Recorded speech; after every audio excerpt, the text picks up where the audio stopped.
Assalamualaikum warahmatullahi wabarakatuh. Perkenalkan, saya Dewi Fitriani, CGP Angkatan 10. Angkatan 10 pantang mengeluh.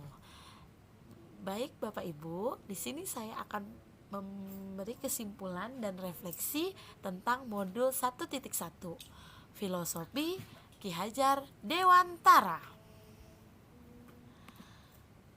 Yang pertama, sebelum mempelajari modul ini, saya itu sebagai seorang guru berkeyakinan bahwa pembelajaran itu berpusat pada guru.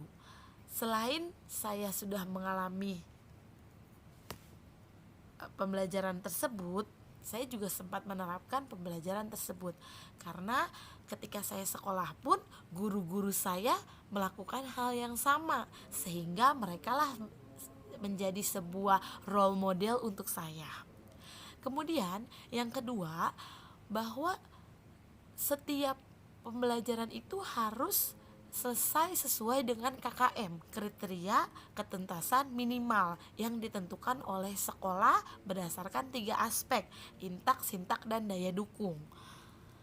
Ketiga, siswa pasif dan semangatnya rendah. Di dalam kelas dengan banyaknya siswa, 36 peserta didik dengan berbagai macam karakter, itu membuat akhirnya kondisi kelas pun bisa berbagai macam.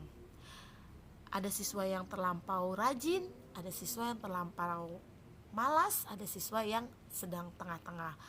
Yang menjadi fenomena dan kekhawatiran itu adalah siswa yang rajin terkontaminasi siswa yang malas, sehingga semangat belajar siswa banyak yang rendah. Kemudian materi harus sesuai dengan KIKD.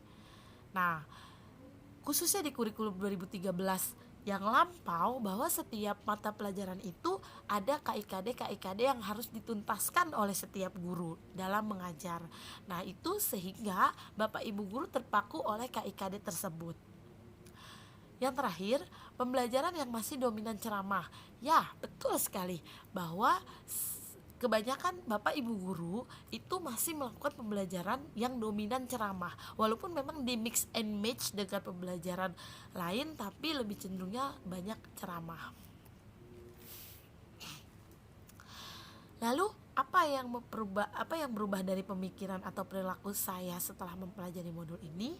Yang pertama, saya sadar bahwa sebagai guru saya bukan satu-satunya sumber belajar peserta didik, tapi dengan adanya era pengaruh globalisasi dan era kemajuan teknologi, sebenarnya siswa dapat menggali informasi apapun di media sosial, di jejaring internet.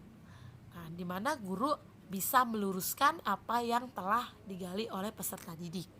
Kemudian pembelajaran berpusat pada peserta didik dan berdiferensiasi, pembelajaran memfasilitasi minat dan gaya belajar siswa yang beragam. Jadi di sini dengan banyaknya karakter di dalam kelas, maka saya sebagai guru harus mengetahui karakter-karakter minat dan gaya belajar mereka. Dengan cara saya melakukan pembelajaran berdiferensiasi, melakukan beberapa bentuk metode pembelajaran agar materi yang saya sampaikan dapat tersampaikan dengan baik kepada peserta didik.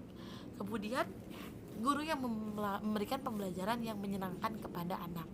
Jadi ternyata pembelajaran itu tidak hanya monoton harus ceramah, kemudian diskusi dan lainnya, tapi bisa diselipkan pembelajaran berbasis games yang menyenangkan, sehingga siswa itu menjadi semangat dan tidak lagi bermalas-malasan di dalam kelas. Kemudian guru harus menggali dan mengembangkan berbagai macam minat dan bakat siswa.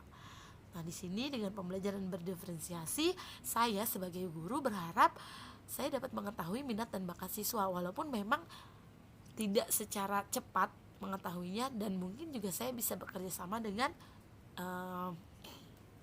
guru bimbingan konseling.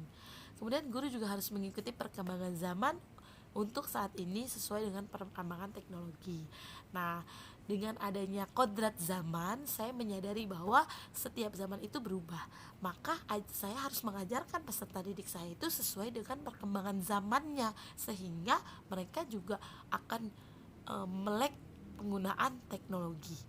Kemudian membentuk budi pekerti anak menjadi manusia yang humanis. Nah, serta pembelajaran modul ini ternyata budi pekerti itu sangat penting bagi anak. Dengan budi pekerti yang baik, maka anak tersebut akan memiliki kebahagiaan dan kesejahteraan yang baik. Selanjutnya, apa yang dapat segera saya terapkan lebih baik agar kelas saya mencerminkan pemikiran KHD? Yang pertama, tentunya saya itu akan merancang pembelajaran yang interaktif, menyenangkan, melibatkan peserta didik, di mana murid sebagai pusatnya atau student center. Jadi, selain pembelajaran yang saya kemas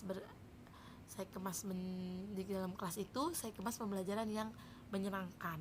Saya kombinasikan dengan games, kemudian dengan tebak kata dan lain sebagainya. Lalu saya arahkan siswa untuk mencari informasi sebanyak-banyaknya dari luar, kemudian saya arahkan. Yang kedua adalah menjalin komunikasi yang baik kepada peserta didik untuk menemukan karakter dan menggali minat bakat mereka. Jadi saya itu ingin mengajar itu bukan hanya sekedar memberikan materi, tapi saya ingin menjadi teman, menjadi manajer bagi mereka, memimpin, menjadi konseling, sehingga mereka merasa nyaman pada saat belajar, terutama pada saat bertemu dengan saya di jam pelajaran saya. Yang ketiga adalah menerapkan pembelajaran abad ke-21, di mana saya akan mencoba anak untuk berpikir kritis, afektif, dan mempunyai komunikasi yang baik, serta memiliki kolaborasi dengan teman-temannya. Baik, terima kasih Bapak Ibu. Itu adalah kesimpulan dari materi pembelajaran modul 1.1. Salam hormat dari saya. Wassalamualaikum warahmatullahi wabarakatuh. CGP Angkatan 10 pantang mengeluh.